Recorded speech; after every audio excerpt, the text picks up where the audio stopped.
গণঅভ্যুত্থানের পরে আমি এই কথাগুলো আমার বলতে হবে, এটা আমার জন্য অত্যন্ত কষ্টকর। কারণ আপনারা জানেন এই গণঅভ্যুত্থানের আগে শেখ হাসিনার পতনের জন্য নূর ভাইয়ের সাথে আমরা আসলে কী পরিমাণ আমরা আমাদের জীবন বাজি রেখেছি সরকার পতনের জন্য, আওয়ামী লীগের পতনের জন্য, আওয়ামী দুঃশাসন শেষ করার জন্য। আওয়ামী লীগের আমলে নূর ভাই বারবার নির্যাতিত হয়েছেন, তার উপর অসংখ্যবার অগণিতবার তাকে হামলা করা হয়েছে। গণঅভ্যুত্থানের পরে নূর ভাইয়ের উপর আবারও হামলা করা হয়েছে এবং এইবারের হামলা সবচেয়ে ভয়ঙ্কর হামলা।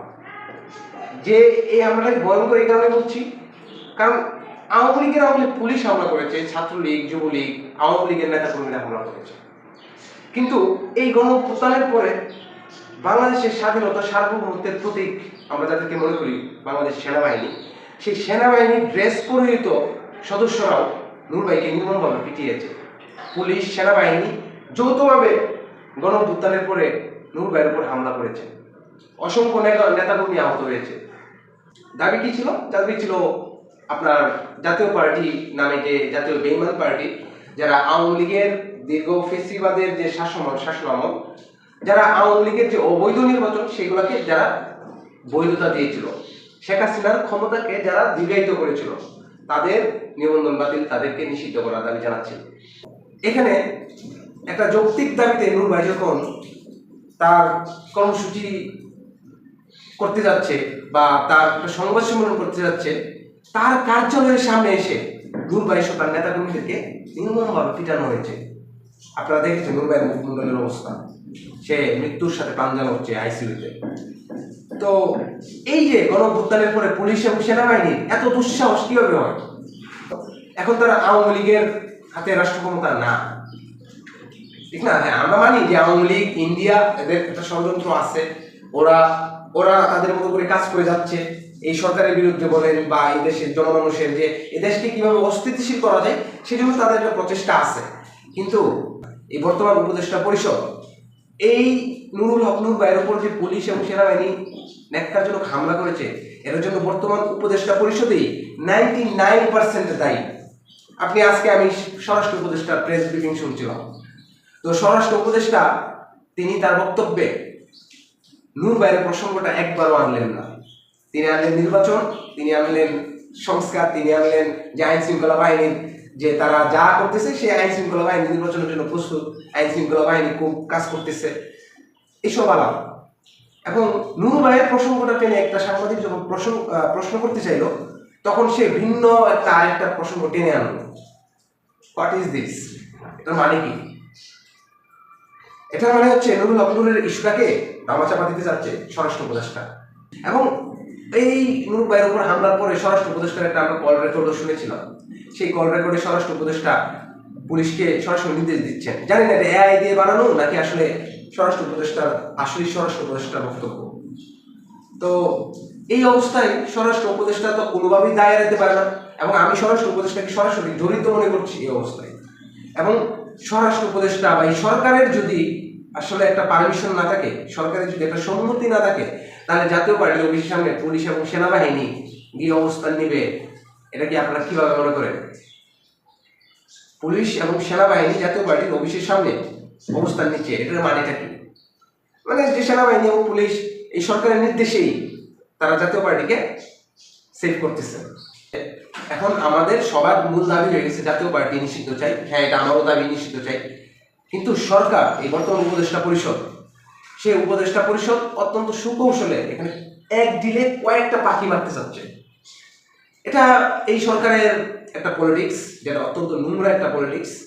আমি একজন ঢাকা বিশ্ববিদ্যালয়ের শিক্ষার্থী হিসেবে এবং দীর্ঘদিন রাজপথের একজন পরীক্ষিত একজন কর্মী হিসেবে আমি এই সরকারের যে নোংরা রাজনীতি, সেই নোংরা রাজনীতির প্রতি আমি ঘৃণা প্রকাশ করছি এবং স্বরাষ্ট্র উপদেষ্টার পদত্যাগ দাবি করছি। এবং ডক্টর মোহাম্মদ ইউনূসের কাছে আমি জবাব চাই। ডক্টর মোহাম্মদ ইউনূসের কাছে আমি জবাব চাই যে আমার ভাই নুরুল হক নূর যে আহত, তাকে যে নির্মমভাবে পিটিয়ে রক্তাক্ত করা হয়েছে, যেটা আওয়ামী লীগ আমলেও হয় না, এই আমলে হয়েছে, যে 24 ঘন্টা পার হয়ে যাওয়ার পরেও এই ডক্টর মোহাম্মদ ইউনূসের সরকার কি পদক্ষেপ হাতে নিয়েছে, জড়িতদের বিরুদ্ধে কি ব্যবস্থা নিয়েছে? কোনো ব্যবস্থা নেয় না। কারণ এখানে সবাই মিলেমিশে একটা কাজ করছে। একটা বড় সিন্ডিকেটের বিরুদ্ধে নূর ভাই অনেকদিন ধরে কথা বলে যাচ্ছিল। নুরুল হক নূর ভাই তার শক্তি কম, সামর্থ্য কম, কিন্তু সে অনেকগুলো সিন্ডিকেটের বিরুদ্ধে কথা বলে যাচ্ছিল। আর যেই কারণে মূলত নুরুল একটা শিক্ষা দিল এবং তার হাতে গড়া যারা তার হাতে গড়ে উঠছে এরাও জড়িত থাকতে পারে এখানে। এই কথাগুলো বলতে আসলে আমার কষ্ট লাগতেছে এবং খারাপ লাগতেছে।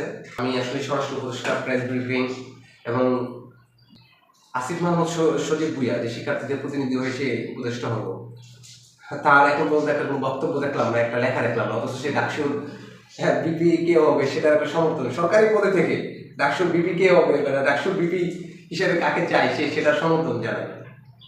এনসিপির উপর যখন হামলা চালায় তখন সে মানে আপনারা দেখেছেন যে কন্ট্রোল রুমের ভিতরে গিয়ে তার একটা কি একটা প্রতিক্রিয়া।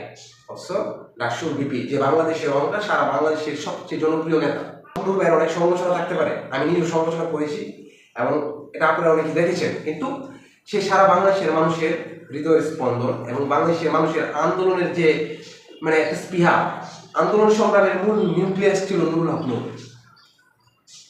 তো সেই নুরুল হক নূরের উপর আপনার তার মুখ নাকের হাড় ভেঙে গেছে, মস্তিষ্কে রক্তকরণ হচ্ছে, যদিও এখন অবস্থা কিছুটা উন্নতি হচ্ছে।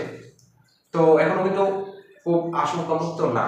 নুরুল ভাই সে সুস্থ হতে কতদিন লাগবে সেটা কিন্তু এখন সুনির্দিষ্টভাবে বলা যাচ্ছে না। আমি জাতীয় পার্টি নিষিদ্ধ চাই, জাতীয় পার্টি, জাতীয় দালাল পার্টি, জাতীয় বিমান পার্টি, এটা চাই, অবশ্যই চাই। কিন্তু এখন গণ অধিকার পরিষদ জাতীয় পার্টি নিষিদ্ধ চাওয়ার ব্যাপারে যেভাবে প্রোগ্রামগুলো দিচ্ছে, এটা আসলে এখন মূল এজেন্ডা হওয়া উচিত না। কারণ এটা তো সরকারেরও চাওয়া, এনসিপিরও চাওয়া, আমাদেরও চাওয়া, সবারই চাওয়া। এটা তো সরকার অনেক আগেই করা উচিত ছিল, কিন্তু তারা করে নাই। এখন নুরুল ভাইকে একটা শিক্ষা দিল, জাতীয় পার্টি নিষিদ্ধটাও হবে, কিন্তু স্বরাষ্ট্র উপদেষ্টার পদত্যাগটা কি হবে? এই মুহূর্তে স্বরাষ্ট্র উপদেষ্টার পদত্যাগের দাবিতে সবার একটা আওয়াজ করা উচিত। এবং এই স্বরাষ্ট্র উপদেষ্টার আজকের প্রেস ব্রিফিং এ সে যেভাবে নুরুল হক নূরের ইস্যুটাকে বাদ দিয়ে চলে গেছে, এই প্রসঙ্গটা যেভাবে এই নুরুল হক নূর ভাইয়ের প্রসঙ্গ যেভাবে এড়িয়ে গেছে, তাতে একদম স্পষ্ট বা আমি একদম এখানে বোঝার আর কোনো কিছু নাই যে এখানে স্বরাষ্ট্র উপদেষ্টা সহ উপদেষ্টা প্যানেল এবং বড় একটা সিন্ডিকেট জড়িত নুরুল হক নূর ভাইকে এই রক্তাক্ত করার পিছনে, তাকে এভাবে তাকে হত্যা চেষ্টা, তাকে হত্যার উদ্দেশ্যে যে হামলা করা হয়েছে পুলিশ এবং সেনাবাহিনীর মাধ্যমে, এটার পিছনে এই স্বরাষ্ট্র উপদেষ্টা সহ অনেক বড় একটা সিন্ডিকেট জড়িত। তো সারা বাংলাদেশের মানুষের কাছে আপনাদের কাছে আহ্বান জানাবো, আপনাদের কাছে বলবো স্বরাষ্ট্র উপদেষ্টার পদত্যাগের দাবিতে আপনারা ঐক্যবদ্ধ হন, রাজপথে নামুন। এই উপদেষ্টা পরিষদ একটি ব্যর্থ উপদেষ্টা পরিষদ এবং এরা জনগণের জানমালের নিরাপত্তা যেমন দিতে পারছে না, এরা নিজেদের আরাম আয়েসের বিলাসটিকে ওরা করে যাচ্ছে। পরিবর্তনের কোনো কিছুই দেখা যাচ্ছে না, বরং আগের থেকে অবস্থা আরো বেশি খারাপ হয়েছে। এটা কেন বলছি? আমি এটাই বলবো যে নুরুল ভাই আসলে বাংলাদেশেরই প্রতিচ্ছবি। কারণ সে কোন অবস্থায় আছে এটা দেখলে আপনি বুঝতে পারবেন বাংলাদেশ কোন অবস্থায় আছে।